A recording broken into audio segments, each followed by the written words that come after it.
My name is Radek Kaiser. I'm currently based in Oxford, but the data presented here is from Prague, where I used to work for 9 years in a neurosurgical department in Central Military Hospital. And I would like to thank my colleagues who participate in the studies presented in this lecture. So my lecture is about surgery for SPECT positive spinal degeneration in patients with chronic low back pain. I have nothing to disclose.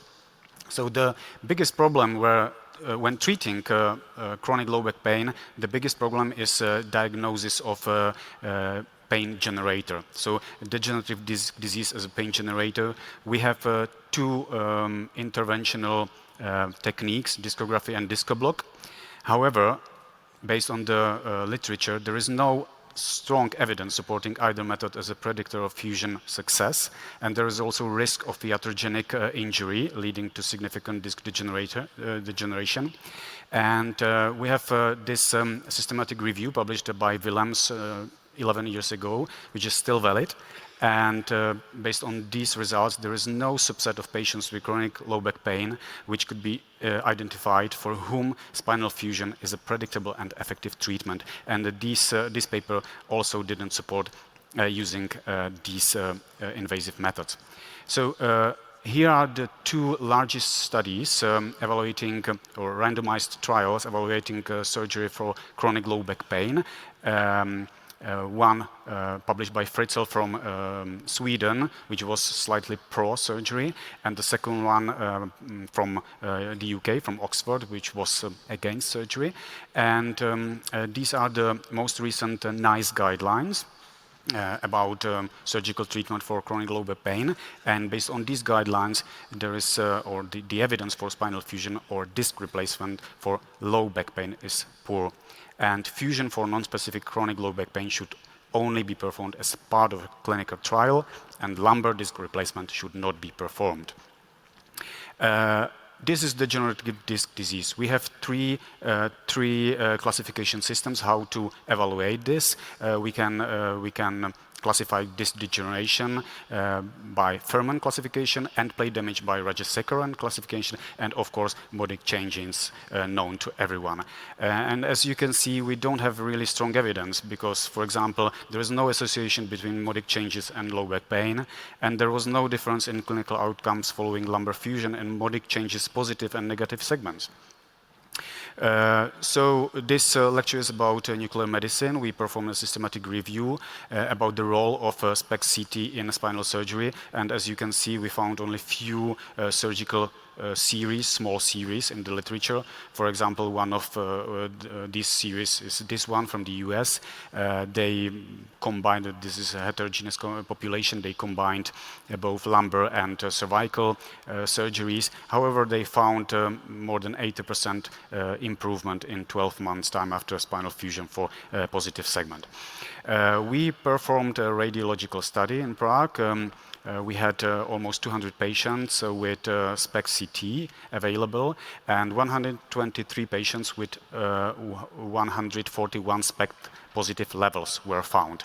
And this is very important because if you compare this number, 141, with modic changes, 180, and Fuhrman grade 4 or 5, more than 300, and Radek 4 to 6, more than 220, you can see that there must be a role for SPECT to diagnose a pain generator because there is no clear association between Fuhrman, high Fuhrman grades and SPECT positivity.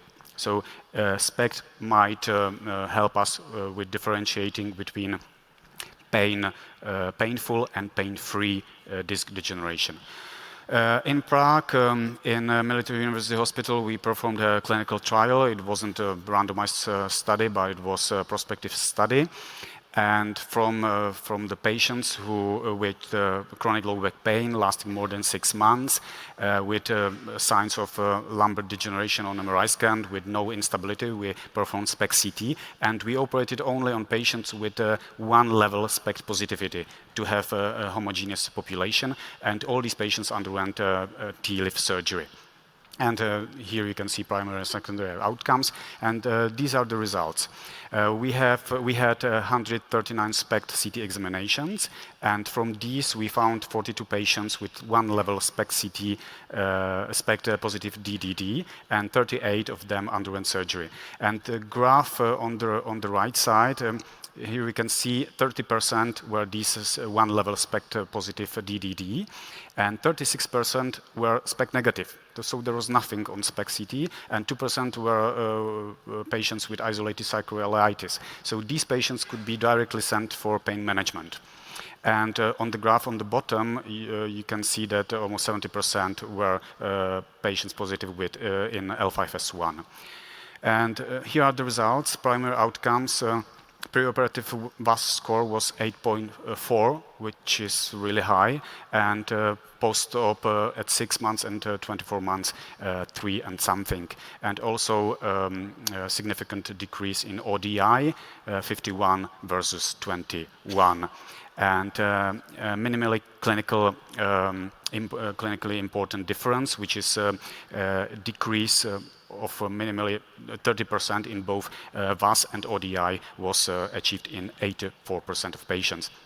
Secondary outcomes, there were some complications, of course, but satisfaction with the effect of surgery, you can see 71% of the patients were satisfied. However, almost 90 or 90% would undergo the surgery again. So even those patients who were not satisfied would undergo the surgery again, which is something odd, but this is always a problem with patients with chronic lower pain.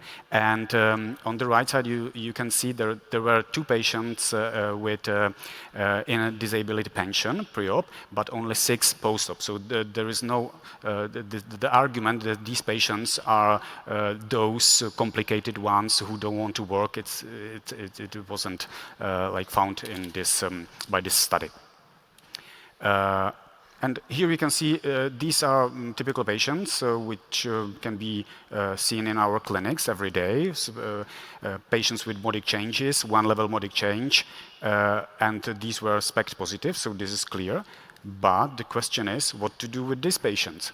If we have patients with one level modic change and no reaction, no positivity on SPECT CT. So in conclusion, fusion for one level SPECT positive lumbar DDD resulted in substantial clinical improvement and satisfaction with the operation. 71% of the patients were satisfied with the result, and 90% would undergo surgery again. 83% returned to work after surgery, so work-related factors should not limit the indication for surgery in these cases. And 36% of SPECT negative and 2% with patients with sacroiliitis could be referred to pain management clinic. So the SPECT may help us with differentiating patients which might need surgery and which could be directly sent for pain treatment. Thank you very much for your attention.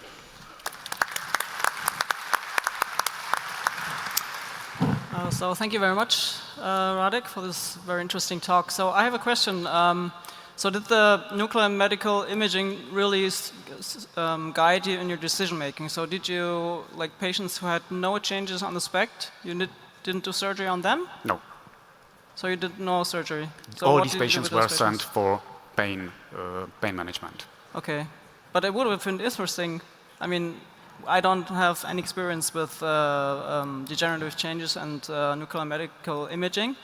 Wouldn't have it been interesting to do surgery on both groups and then see whether only the one group with a SPECT positive images do improve or improve better? Yeah, we were thinking about it, but it's much more complicated to perform such a trial and even randomized trial.